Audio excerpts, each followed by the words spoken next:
आज की कहानी का शीर्षक है नमक जैसी याद।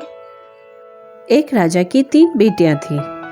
तीनों के बड़े होने पर राजा ने उनका स्वयंवर रचाने के विषय में सोचा। स्वयंवर से पहले उसने अपनी तीनों बेटियों को अपने पास बुलाया और पूछा, मेरी प्यारी बेटियों, जल्द ही तुम सबका स्वयंवर हो जाएगा और तुम तीनों शादी कर कर अपने नए घर चले जाओगी। अपनी घर गृहस्थी में हो सकता है तुम तीनों मुझे भूल जाओ, लेकिन मैं तुम्हें हमेशा याद करता रहूँगा। तुम तीनों ही मेरी आंखों के तारे हो। तभी राजा की सबसे बड़ी बेटी बोली, पिताजी, मैं आपको हमेशा याद करूँगी। आप तो मेरे लिए सोने के गहनों की तरह मूल्यवान हो। तभी दूसरी बेटी बोली, हाँ पिताजी, मुझे सबसे ज्यादा पसंद हीरे हैं और आप तो मेरे लिए हीरे जैसे हो। मैं हमेशा आपको याद रखूंगी। बोलो छोटी बहन, तुम भी पिताजी को याद रखोगी ना? राजा की सबसे छोटी बेटी बोली, हाँ दीदी, मैं तो पिताजी को नमक की तरह याद करूंगी, हमेशा याद करूंगी। राजा को थोड़ा बुरा लगा। राजा ने अपनी छोटी पुत्री से कहा, क्या मेरा मूल्य तुम्हारे लिए सिर्फ नमक जितना है? राजकुमारी बोली, हाँ पिताजी, मैं हमेशा आपको नमक की तरह याद करूंगी। अब राजा को गुस्सा आ गया। निकल जाओ हमारे महल से। सैनिकों, छोटी राजकुमारी को जंगल में छोड़ाओ। और सैनिक राजकुमारी को जंगल में छोड़ के आ गए। राजकुमारी घने जंगल में अकेली डरते डरते चली जा रही थी। तभी उसको पीछे से घोड़े की चाप सुनाई दी। वह डरकर पेड़ की ओट में छुप गई। घोड़े पर से एक नौजवान उतरा।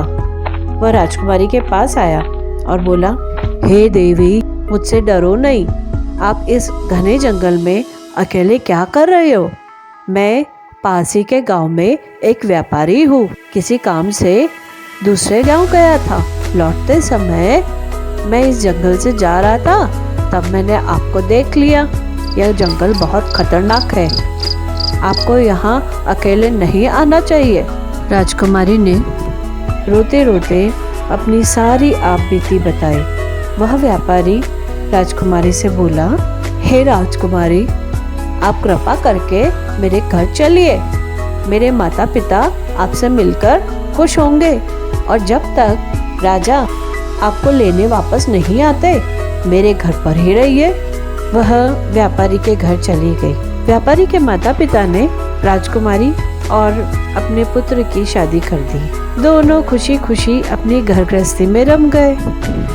कुछ दिनों बाद राजा शिकार करने जंगल में गया, लेकिन वह भटक गया था। वह उस गांव तक आ पहुंचा जहां वह व्यापारी और उसकी पुत्री रहते थे। संजोग से राजा की पुत्री ने खिड़की से राजा को देख लिया। उसने अपने पति को बताया।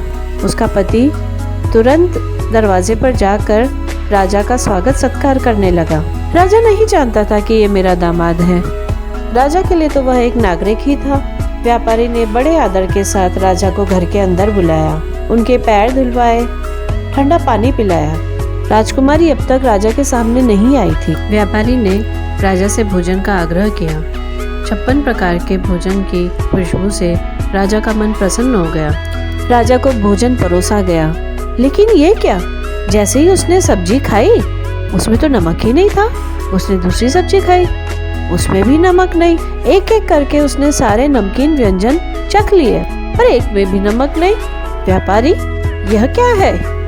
किस प्रकार का भोजन है ये? क्या तुम्हारे घर में नमक नहीं है? व्यापारी ने हाथ जोड़कर बोला, हे राजन, क्या बात है? देखिए तो, मैंने भोजन कितने सुंदर पात्रों में परोसा है। ये थाली, ये कटोरियाँ, ये सब सोने के बने हुए हैं महाराज। और ये मेज जिस पर भोजन परोसा गया है, वो तो हीरे पन्नों से जड़ी हुई है। फिर आपको भला भोजन में स्वाद क्यों नहीं आ रहा है? राजा गुस्सा होके बोला, क्या बकवास है? क्या तुम्हें इतना भी नहीं पता है कि नमक के बिना भोजन बेस्वादा हो जाता है? व्यापारी राजा को बोला, क्षमा करे राजन, क्या आपको अपनी पुत्री की बात याद है? बिना नमक के भोजन बेस्वादा होता है। उसी तरह आपके बिना भी आपकी पुत्री का जीवन बेस्वादा है। राजा ने आश्चर्यचकित होकर बोला, कौन हो तुम नौजवान? व्यापारी ने राजा को सारी बात बताई। राजा अपनी पुत्री और दामाद को पाकर बहुत खुश हुआ।